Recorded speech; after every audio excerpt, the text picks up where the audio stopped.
Welcome to the Private Investors Podcast, the podcast where keen stock pickers Mark Atkinson and Maynard talk about managing their share portfolios. Mark began buying shares in 1984, while I started in 1993. This time we cover Somero Enterprises and the investment potential of concrete levelling machines. Let's get started. Mark, it's still a difficult time for small cap investors such as ourselves, but you've been buying again. You've been buying Somero Enterprises. So tell us about that. Yeah, Somero or Somero Enterprises, ticker symbol SOM, AIM listed but US domiciled business that manufactures laser guided concrete levelling machines for the non-residential sector, mainly warehouses and data centers. It's got its HQ in Fort Myers, Florida, with its operations and support offices based in Horton, Michigan, and 80% of its sales emanate from North America. Yeah, it's cropped up on my radar a few times during the last few years. I even wrote about it for SharePad back in 2019, and back then it had a high margin, net cash, a modest valuation, which is always a good combination for a share to have. It's quite a popular share among private investors. I looked at the shareholder register, and 13% of the shares are owned by clients of Hargraves, Landsdown, and Interactive Investor, which comes to a collective investment of £30 million, which sounds a lot for what is a small American business with just a 250 million market cap. So private investors in the UK love it. I guess all the clients of Hargreaves and Interactive have all signed that W8 Ben form. Yeah, as I have. The W8 BEM form that is actually defined as a certificate of status of beneficial ownership for US states withholding tax, which in shorthand is that the IRS, the Internal Revenue Service, are aware of where their money's going and everybody's paying the appropriate amount of tax. There's a treaty with the UK in that the default setting is at a 30% withholding tax, but that's reduced to 15%. But interestingly, if you hold it within your SIP, as I understand, and do your own research on all this, there's no withholding tax at all because it's a reciprocal arrangement. Yeah, I think you're right on the SIP, but if you hold it in an ISA, you still have to pay correct 15% on your dividends. So that's something to bear in mind. But that aside, it's still popular with UK private investors. So you're not with Hargreaves, are you? No, I'm with Charles Stanley. Just a little bit of history back on this one. After kicking the tires a little bit several years ago, I made my first purchase. I was with Barclays back then in 2016. And the initial price I got in it was £1.63. That was in April 2016. And then Barclays had a little bit of a rebranding where they brought out the Smarter Investor. And there was a number of changes that I weren't particularly fond of. One of them was bringing in, instead of a flat fee, they started to restructure their charges. And that resulted in large shareholders myself, who are predominantly in shares rather than funds, for the first time having to pay a percentage of their whole portfolio, which was capped. But it meant that my charges went up about eightfold. So that was one thing I wasn't particularly fond of. Also, the features on it were very clunky and not as detailed as before. And thirdly, that they said that they were no longer prepared to hold US domiciled businesses like Somero was. So I was forced into a sale in July 2017 that thankfully I didn't pay any commission on, at £3.01. So I was a little bit sore about that, having found what I thought was a very good company and had to sell it when I really didn't want to. It would be no surprise that I changed brokers, which for other people who've tried it, it's not an easy process. It seems to get dragged out for quite a while. And I moved over to Charles Stanley, and in September 2017, my first purchase was back into Somero again at £2.69. So I was a forced sale at £3 and a penny. I got back in at £2.69. No great market timing on my behalf, just that sometimes the dice roll for you. So you've done well because the shares now are £4.50. So yeah, you've done well over the last few years, plus dividends too. So is this a big position for you, Mark? This is my second largest holding. It's just under 8%. None of these that I bet the ranch on, and towards the top end of the portfolio, some of them are grouped together. The top 10 or 12 can easily swap places with one another. I'm quite pleased with the holding that I've got, and this is my 10th purchase over those 5 years. So you can see, for somebody who doesn't trade a lot, I generally trade once a month. 10 purchases shows that my commitment to this business. So you're obviously bullish then on concrete levelling machines. Yes, the exciting world of concrete. Just looking at the growth of e-commerce in particular, and that I travel around the country, and virtually any high street that you visit, you can see the decay, and they're not exactly going forward. The shops are boarded up, and that's because sales are gravitating to online. And I think we're a long way from peak, what I would call peak warehouse. We should say that a lot of business is relating to warehouse construction, where the floor of the warehouse has got to be really flat. Yes. Yeah. Because this is important. When I wrote the article for SharePad, watched a webinar, and they talked about having a flat floor, a really flat floor, improves the speed of a forklift, which runs around the warehouse. Yeah. You can go from 2 miles an hour to 6. Yeah. Yeah. And the less attrition you can have on that forklift, all the better, isn't it? Yeah. So you've got Amazon warehouses springing up all over the country. They need a flat floor. And Somero apparently is the company that provides this equipment that gives you a guaranteed flat concrete floor in your warehouse. They very much are the market leader. You might think concrete's a bit boring, but if you ever want to go to Las Vegas, they have an annual World of Concrete show in Las Vegas. So if you're going to watch a show and feel a little bit bored, you can go and visit that. And they give out the coveted Golden Travel Award, which almost exclusively the recipients of that have used Somero merchandise.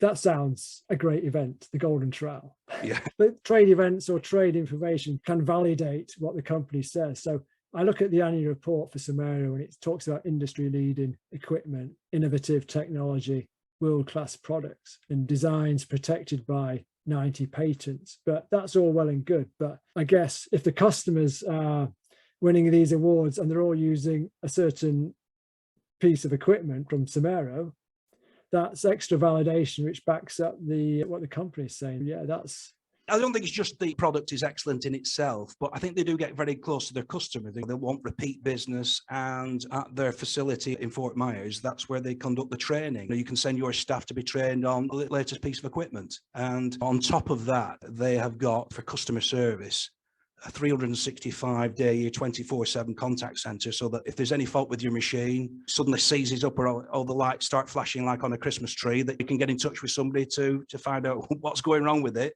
Last thing you want to do is pour some concrete on the floor and then it's going to start setting in the wrong shape.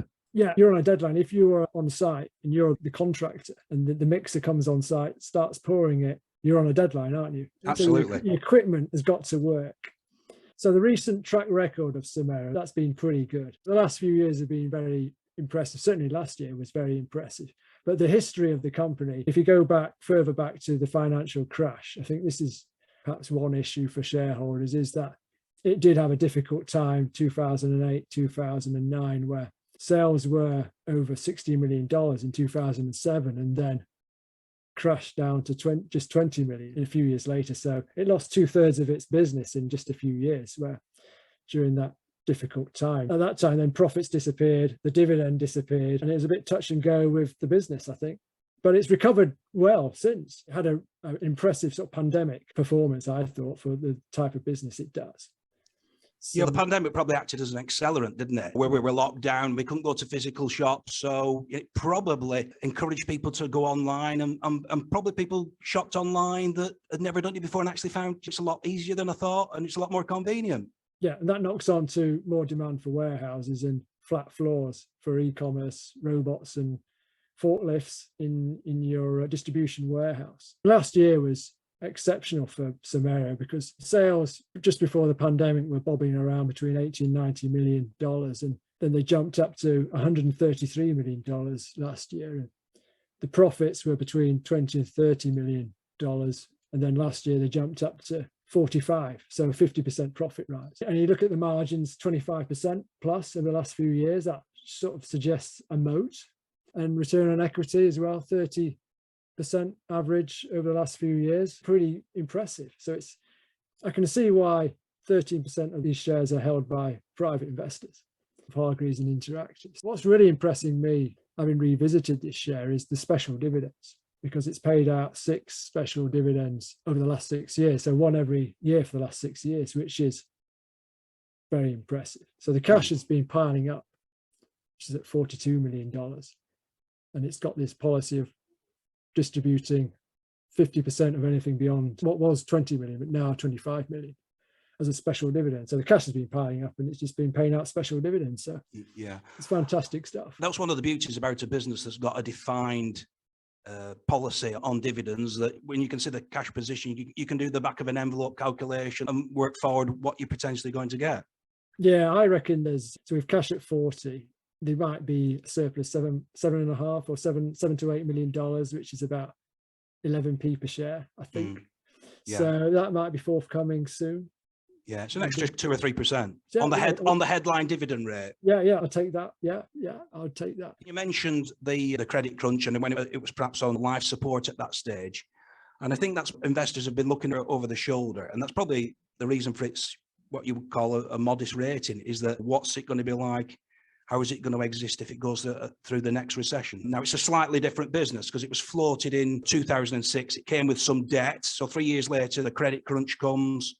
It was having to service that debt. It's in a net cash position now. Is there more demand for warehousing than what there was then? And funnily enough, as we go through the next recession, whenever it comes, which I'm sure there's always one around the corner, is that if it does successfully come through that, ironically, and prove that it can, then it might actually be re-rated to prove that it can exist through these tough times.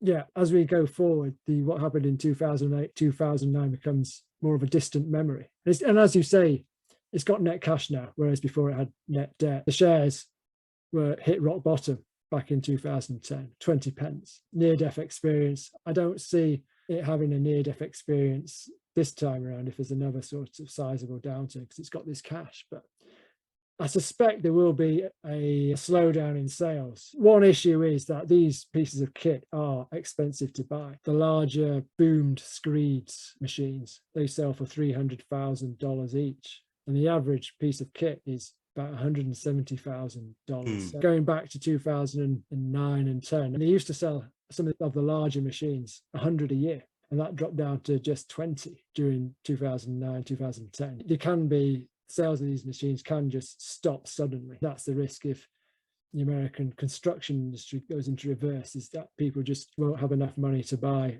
any more of these machines. Yeah, it's heavily weighted towards North America, isn't it? And I mentioned it, are we at peak warehouse?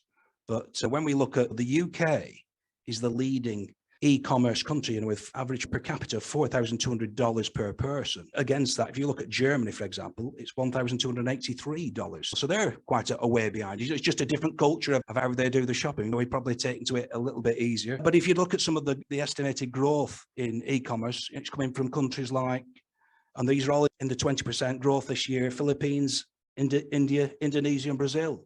Yeah. So these are all on the heels for us. And latest statistics for the expected growth in warehouse and storage is a compound annual growth rate of 8.3% until 2026. That sounds great. That's what you want with an investment, some sort of tailwind, general tailwind to help your business. Assuming all these warehouses need really flat floors, which I think probably they do, yeah, that should be positive for Somero. One thing I did notice in the latest report was these more expensive machines, they make up 50% of revenue. Back in 2015, these boom screeds, they had revenue of 34 million. That went to 36, 39, 38, 32 million.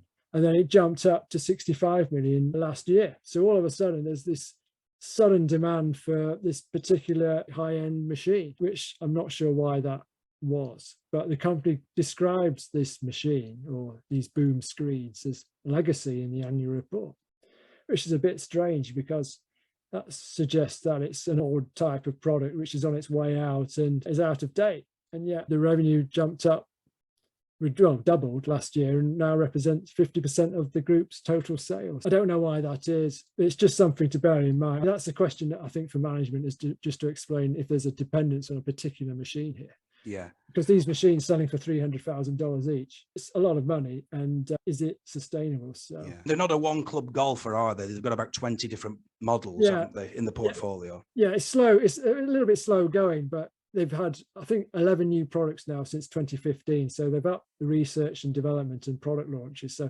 new products coming on all the time. There's something called a line dragon, which I don't know what that is, and a sky screed, which is a machine where you level concrete on a higher rise, so the first, second, third floor of a building. But they only generated sales of 5 million last year out of a total of 133. So it's small at the moment for these new products, but it's slightly dependent on what could be an old school product. So I would need to find out a bit more about that. Shall I tell you about the disclosure in the annual report, Mark? Please do. That's your speciality, getting through to the ugly stuff. Yeah, so I looked through the annual report, and the thing that strikes me is the low level of disclosure. It's an American business, so they use US GAAP accounting, which is fair enough. So you've got to get comfortable with that. And I don't think there's anything amiss with the in the accounts, but you look through the actual accounts and they're a bit flimsy. They don't give you much information. There's nothing about operating expenses, employee numbers, there's nothing about that. Trade receivables, there's no information about the aging of your debtors. Tangible and intangibles, there's limited information. There's nothing on related party transactions either. It's not ideal, not great, but I don't think there's anything amiss in the accounts. But the upshot is that future red flags are going to be harder to spot in advance. So with the lower level of disclosure in these accounts as you would a standard UK AIM share, that's something to bear in mind with Somero. One thing that did strike me is the audit report, which I know nobody looks at audit reports in annual reports, but I do. And when I looked at Cakebox for SharePad earlier this year, I looked at the audit reports, and you can find alarming text in the audit report. So Somero's audit report is just one page, whereas the typical UK company has about 5 pages of audit report. So going back to Cakebox, the audit report talked about control deficiencies, which seems quite alarming. And then a few months later, the auditor resigned from Cakebox, saying there was concerns about the control and governance frameworks of the company, which sounds even more alarming. And so you can get little steers from the auditor about the quality of the company and the management and the finances from the audit report. So the upshot with Somero's one page of boilerplate text is that you're not going to get as much steer from the auditor about anything alarming going on there as you may do with a standard UK company with 5 pages of information about the key audit matters, which are the important point that the auditor is looking at in a bit more detail. So perhaps a bit unfairly, I think, but with 5 pages of an audit report, you get a bit more reassurance that the auditor has done its job than just the 1 page of boilerplate text with Somero. That's something to consider. One thing in the accounts which did impress me is the working capital, Mark. You think about Somero and it's selling this high-end kit, $300,000 perhaps for a machine, selling it to small customers. So perhaps the cash flow isn't that great and they have to hold a lot of stock, and the customers perhaps are a bit slow on the payments, but the customers have upfront deposits. They pay upfront deposits. It's $4 million on the balance, just 8 million of outstanding customer payments in trade receivables,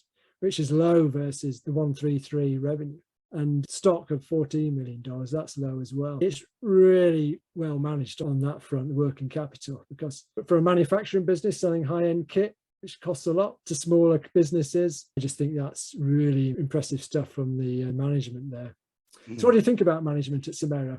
It seems a very thorough management. They've got a strong non-executive team that seem to know quite a bit about concrete. There's the CEO, I think he's handing the reins over to the CFO. He's been there a while, but hopefully he's got the strength of the team behind him to carry him through this transition.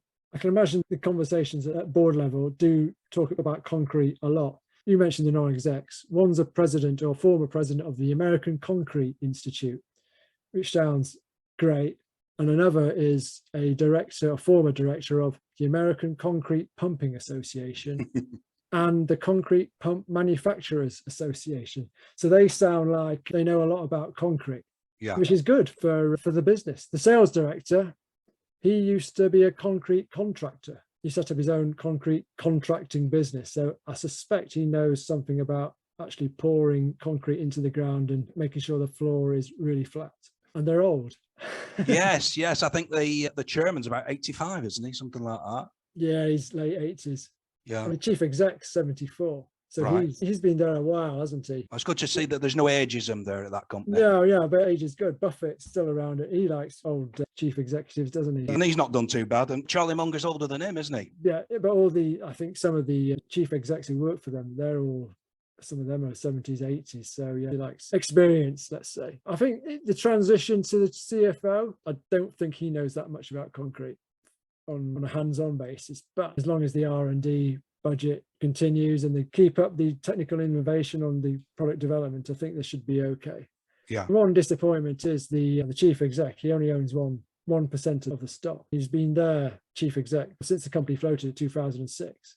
He was paid almost $1 million last year, and he's had all these options, but just built up a 1% stake over those sort of 16 years since flotation, which is a bit disappointing. None of the directors own many shares, but if you're an American director, would you own a small cap AIM share? I don't know. One thing I did notice is the options, because they can issue options of up to 10% of the company with no performance criteria. They could give away 10%. I think they've had that structure before and they've renewed it recently. They could have given away 10% over the last 10 years and that's not happened. So you'd like to think they're not going to be dishing out these options willy-nilly for the next 10 years, but it's something to bear in mind. If you look at the share price and how profits have risen and the special dividends, this is the thing, the special dividends, the management clearly got their heads screwed on. They're giving back excess cash to shareholders. They're not making duff acquisitions or anything like that, giving it back to shareholders. And yet the boss, the management just own a small part of the company, 1% the boss owns. You think that the management would have owned a lot more if they were giving away special dividends and the profits were rising. But I don't know, that's just a bit odd. Is it being a US stock? Is that something that would generally put you off at all? It's disclosure puts me off a little bit because you just don't get as much reassurance from the level of disclosure. And also they're American. To be fair to Somero, they do a lot of webinars and the AGM is recorded and you could submit questions to the AGM, I think, online. So they do make themselves available. But I think it's mostly to do with the disclosure rather than the fact that they're American. So the business is actually pretty impressive. There's a moat. I think there's a moat here, not knowing too much about concrete. But I can imagine as a contractor that you need to get the right equipment because the concrete will dry once it leaves the mixer and you've got to get it right straight away. I look at this as a picks and shovels investment. If you want to play the e-commerce, you pick out the retailer that's going to win in the e-commerce world, or do you pick the people who are going to make the warehouse floor? That's the kind of. You've got the e-commerce retailer, you've got the warehouse developer, and then the people who supply the kit to help make the warehouse. So I think of the three, you think this is a niche business, and it seems pretty attractive to me in terms of their competitive position. Not knowing too much about the whole industry, but in the good times, they make a hell of a lot of money and the accounts are really good. So yeah, I think there's something there with these machines and their competitive position. It may transpire that it stays on low multiples for a sustained period of time, but as long as it keeps spewing out that cash, then that's something I'm happy to take. It's about overall return, in it, total return, not necessarily just the growth in the share price. Yeah, I think there's not much repeat business. Once you've bought the machine, you're not going to buy another one next year, perhaps. They do sell refurbished machines, and there's training and I think service income as well, but they only sell a few hundred machines every year. So if there's a downturn, they could lose a fair bit of sales. That's the worry. So that, I think, is keeping a lid on the rating. The statement in July talked of pretty much a flat performance in 2022 versus 2021. So 2021 was exceptional. And looks like they're going to repeat that for this year. So I reckon earnings of 62 cents, which is about 51p, is about 9 times earnings. So it's still modestly valued. When I wrote about it for SharePad, it was 8 or 9 times earnings, and it's still 9 times now. So when the shares were £6, that was the peak last year. It's about 12 times earnings. So the question is, I guess, is what's going to push this business or the share price beyond 12 times earnings? Yeah. Within that multiple as well, the calculation, there's quite a bit of cash in there as well, isn't there? Yeah, the cash. They like to retain 25 million now, but the cash has just been piling up and they've taken a sensible option just to hand it back to shareholders. They have had an occasional wobble. I think it was back in 2019 where they had North America is the main market and they had some bad storms which affected immediate kind of sales, but that was only deferred. That wasn't damage the business. And that didn't worry me. I think I purchased about that time. I thought those warehouses are still going to be built. It's just that the production's been kicked back a little bit. That seemed, in hindsight, a great time to buy because they talked about the weather, and you can't lay concrete in when it's torrential rain.